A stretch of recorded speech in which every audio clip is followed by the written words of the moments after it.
Human Settlements Minister Lindiwe Sisulu has given the technical team tasked with responding to housing protests 2 weeks to verify the housing list database in the south of Johannesburg. Now, this comes after these communities engaged in week-long violent protests last week, demanding houses as well as other services. To talk more about this, about the Department of Human Settlements interventions, we are joined from our Pretoria studios by Neville Chaine, who is the COO of Human Settlements. Neville, it's great to have you. Welcome to Morning Live.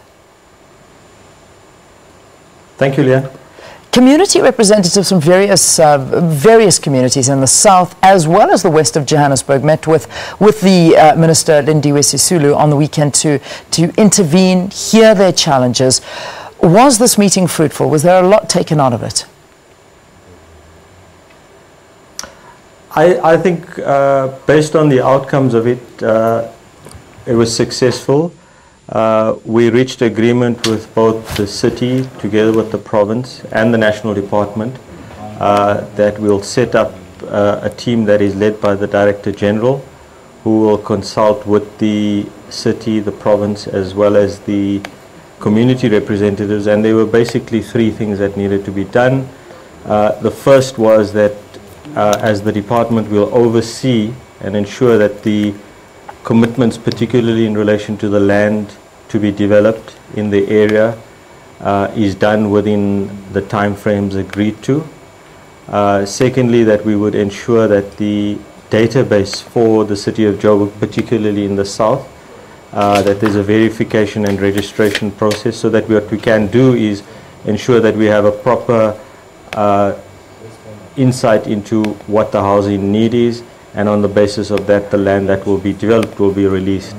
And then thirdly is the issue around improving the consultation as well as the communication, but also ensuring that the commitments that were made and is made are met, because that was one of the big issues that the community raised. You know, one of the big pressing issues is that many people have described these areas as almost like forgotten towns, and that's exactly what the residents called themselves as well.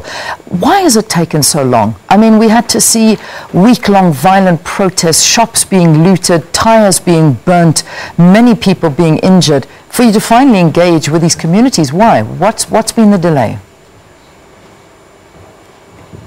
Leon, I think it's perhaps maybe an incorrect perception that these towns, particularly in the south of Joburg, are forgotten. If you look at the National Development Plan, as well as the plans of the province, Gauteng, as well as the city of Joburg, there's a huge amount of investment that has gone into those areas. Unfortunately, what has happened is that because of the demand, obviously the demand and supply hasn't matched. But I think what one of the big issues, particularly in the south of Johannesburg, has been that some of the bulk infrastructure that is needed to fast track some of the housing and human settlements development was not available, particularly the Sedibeng waterworks and sanitation plant, which is for years been one of the major constraints of development. I think it was raised, and we conceded that what we need to be able to do is to improve the fact that the development, particularly in the south, is expedited. But I think what we want to be able to do is to correct that perception that the south has particularly been forgotten. I think it's important to note that the south of Joburg particularly does bear the brunt of a huge number of households who are particularly poor, but I think there are plans in place. Well, one could only hope, seeing the frustration from many of the residents there and them expressing it as well. I think what's important to ask is that this is obviously not the only area in South Africa that is going through these issues. Was the technical team appointed to verify the housing list database only for the south of Johannesburg communities, or is it going to spread further as well? It's one of the minister's priority programs and directives, that what she wants, and together with the department, is to ensure that we have a credible national housing database across all provinces, across municipalities, because one of the big bugbears in the process of human settlements and housing has been allocations and allegations of corruption, interference, bribery, queue jumping, and obviously what Minister has done is that she's given that directive, and we're in the process of rolling that out across all provinces and municipalities. I mean, so no, it's not. It's not just to indicate the task team will also ease. No, it's not just for the South. Just in terms of numbers, let's talk numbers for a second here. You know, the government has already built close to 4.3 million houses, which is really credit where credit's due. That is fantastic. What are we sitting at now, though? What is the national backlog? And are you perhaps worried that the weekend's meeting might put extra pressure on the department in delivering these houses?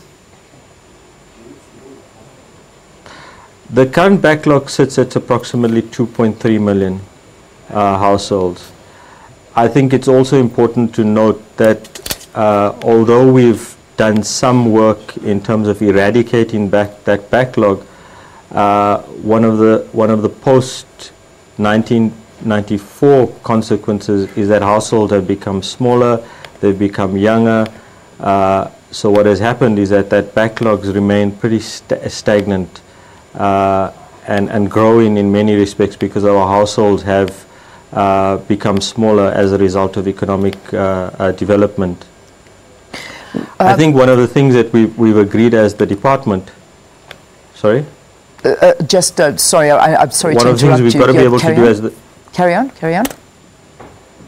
One of the things as the department is that we're looking at alternative approaches. So, for example, what we're doing is we're upscaling our social and rental housing programs in our inner cities.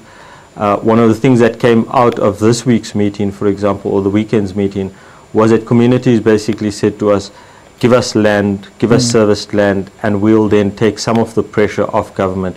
And I think it's one of the things that we've welcomed. We've said that together with the provinces, we'll look at maybe intensifying the program of land release, which is basically services and infrastructure, which then allows households to then undertake building of their own. Okay. And I think that particularly will be one of those big issues that we'll deal with. All right, fantastic. We'll need to unfortunately leave it there, but it sounds like the meeting was fruitful. It's given the department a lot to think about and a lot to do. But I think one of the big issues as well is the hope that the illegality will also be ruled out, because there's many houses that are being rented out and they're illegally being given and sold without proper documents and proper consultation. So these families are affected. You are going to help them, obviously.